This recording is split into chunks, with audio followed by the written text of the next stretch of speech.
Welcome to Tuesday. Happy Tuesday. Yes, sirree. Bobaroo. Bobaroo. Anybody want to be named Bobaroo? Bobaroo. Paging Bobaroo. Paging Bobaroo. Just kidding. All right. Headlines for Tuesday is Godzilla x Kong or Godzilla x Kong trailer. The two iconic monsters team up to battle colossal threat in the new empire. Yes, I love the Godzilla movies. Talked about it last week. I'm excited about this. It looks pretty cool. It's weird. But hey, I like that we have monsters as superheroes. That's pretty cool. Yeah, man. Next headline, please. Godzilla -1 breaks U.S. box office record. Yay! Yeah, Godzilla -1 is the Japanese version of the Godzilla. They're kind of similar looking now. Not that they weren't before, but there's been some iterations of Godzilla over the years, and these look pretty close, but this looks really good. I did not go see it over the weekend. I probably should have, and I might here soon. Yes. Moving right along. Space lasers! Apropos of absolutely nothing. Space lasers. Yeah. All right, moving on to Tuesday. It's Tuesday, and a lot of times on Tuesdays we talk about music, and it's the holidays, and we talk about holiday music and stuff, and there's holiday songs that are just, everybody knows them. Everybody knows the holiday songs. You hear it, you don't always know the name of it, but you can sing along or you know what it's about. And there's one that I thought was interesting. I heard it and then I saw it and I just started thinking about it. It wouldn't go away. It's the Nutcracker, which it's not the song. There's a song that goes with the play, which wasn't really a play, it's a book. Here's the deal. All right, I needed a little sheet on what's going on with the Nutcracker. Okay, so the Nutcracker, so my question was the Nutcracker. What? We have this ballet and this music about a Nutcracker. Where did it come from and why a Nutcracker? This is really weird.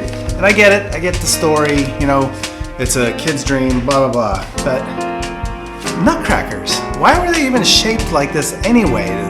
A soldier, you pull his back and his jaw opens and you put the nuts in there and then crack them, and it's just really kind of... So I had to do a little research. Here we go. Nutcrackers in the form of wood carvings of soldiers, knights, kings, and other professions have existed since at least the 15th century. So that's like the 1400s, something like that. 1600s maybe. Anyway, the figurative nutcrackers are a good luck symbol in Germany, and a folktale recounts that a puppet maker won a nutcracking challenge by creating a doll with a mouth as a lever to crack the nuts. So there we go. That's it.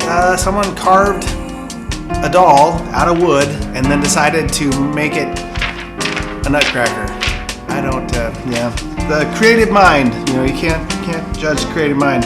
The carving of nutcrackers, as well as other religious figures and cribs, was developed as a small cottage industry, so just a small group of companies in forested rural areas of Germany, right? So decorative nutcrackers became popular in the United States after the Second World War, following the U.S. production of the Nutcracker Ballet in 1940, and the exposure to the U.S. soldiers to the dolls during the war. So during the war, there was many troops over there in Germany area, so they're seeing the Nutcrackers all around, thought they were cool, but they bring them back.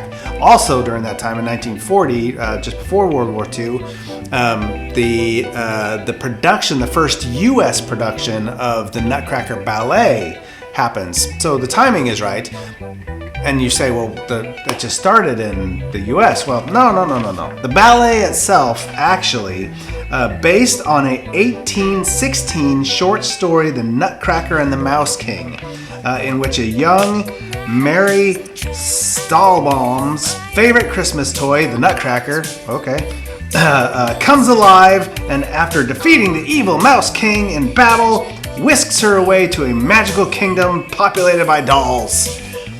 It was a kid's story, man. It was a book. It was written, a kid's story that depicted that whole situation, where it was all in her dream. She had a dream about the toys underneath the tree, and underneath the Christmas tree were the Nutcracker, her favorite doll, and no, she had the favorite doll elsewhere, but there was presents in the tree, and the evil mouse king came in to like destroy stuff, and so that's the story. And then from that, a Russian what do you call it? Guy that creates ballets decided to make a musical version of it. Instead of making it a play, they made it a ballet. Dancing, music tells the story. Little to no voice acting going on. And that play, the original play, was created and came out in 1892. So not too long after the book came out. And then many years later is when it finally hit the U.S. and became popular. So interesting. I mean, that was kind of a boring, long answer to the Nutcracker, but it is ubiquitous. We see them everywhere. It's part of the holiday decorations. We never ask why, and we just think it's because of the ballet, the play, and really is a much bigger story. And I'm still curious, like, what dude said, I'm gonna carve this wood statue and I'm gonna put a handle on it so it can crack nuts. I mean, you could just have a nutcracker in your hand, to just get the hard shell of the, whatever. Now you guys got it. Now you know the history of the Nutcracker. All right, let's move right along into the National Day. Maybe it's National Nutcracker Day.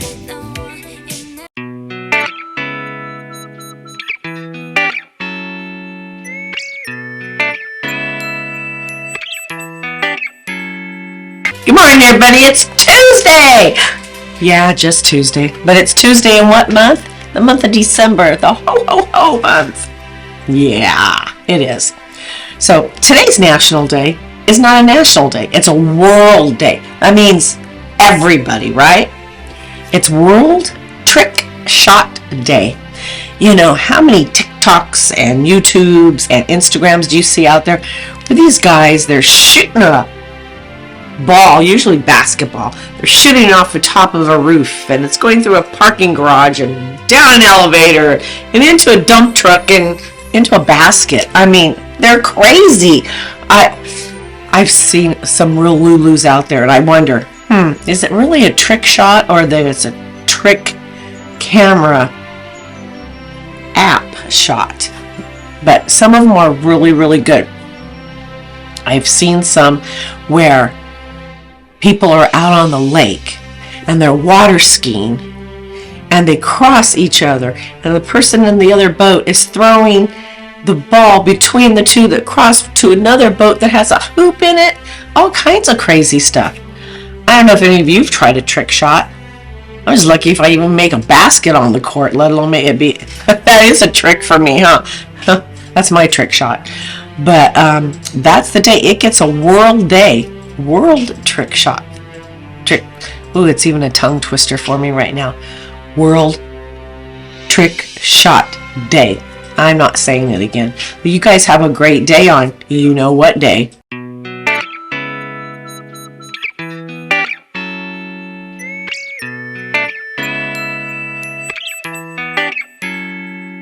Very good. Now let's go back into the bearded past with Zach, even though I just took you in the past with the Nutcracker.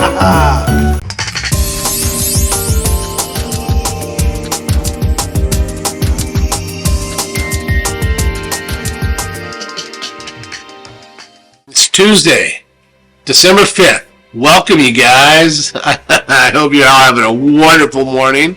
And we're going to go ahead. We're going to get to it. We're going to go back in the bearded past with Zach. And today we're going to talk about the history of food.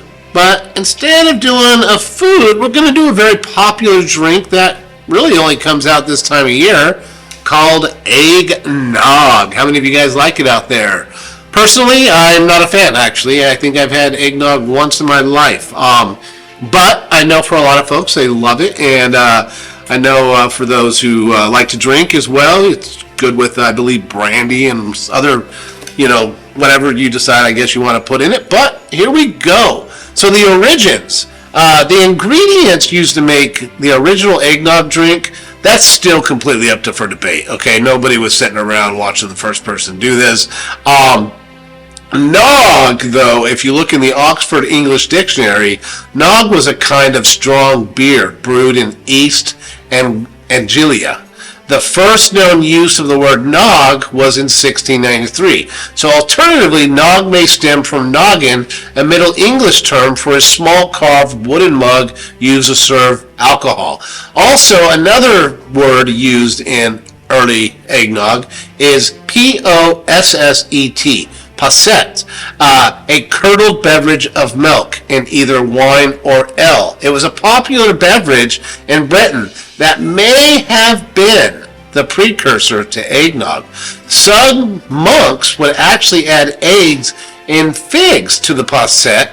However, the British drink was also called an egg flip from the practice of flipping, rapidly pouring the mixtures between two pitchers to mix it. One dictionary lists the word eggnog as being an Americanism invented in the 1765, between 1765 and 1775.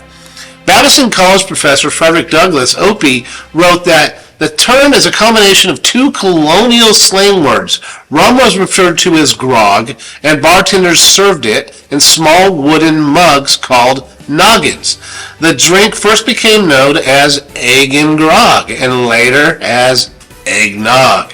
Ben Zimmer, executive editor for the Vocabulary.com, he disputes this egg and grog theory, and he debates the proof.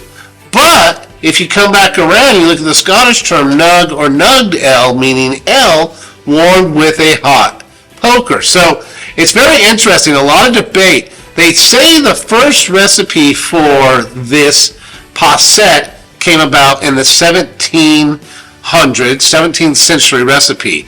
And they definitely use it for alcohol. They also use it as a flu and cold remedy as well. And basically, essentially, it was made with hot milk, so curdled milk, and wine, or an ale. And then it was flavored with spices. And they did this in the Middle Ages. And here we go, man. As it grew and time grew on and on and on, it became what we now drink as eggnog. And now we add the alcohol as an extra kick, I guess. So guys, when you're drinking your eggnog, I don't know, there's a lot of fun history behind this. I mean, they even go into it and say, it could be, it's also like a mulled wine from the ancient Greeks or even the Romans with like a sweetened spiced wine.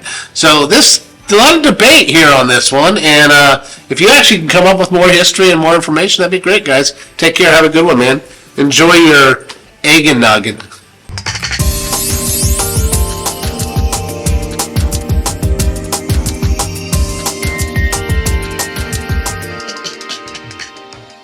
All right, very good. That is it for Tuesday, 1 o'clock YouTube Live. Mona and Alana are going to do something fun for you. I'm not sure what it is. They always have good activities, good conversations, and cool stuff going on. So we'll see you there, YouTube Live, 1 o'clock for that. Otherwise, have a great...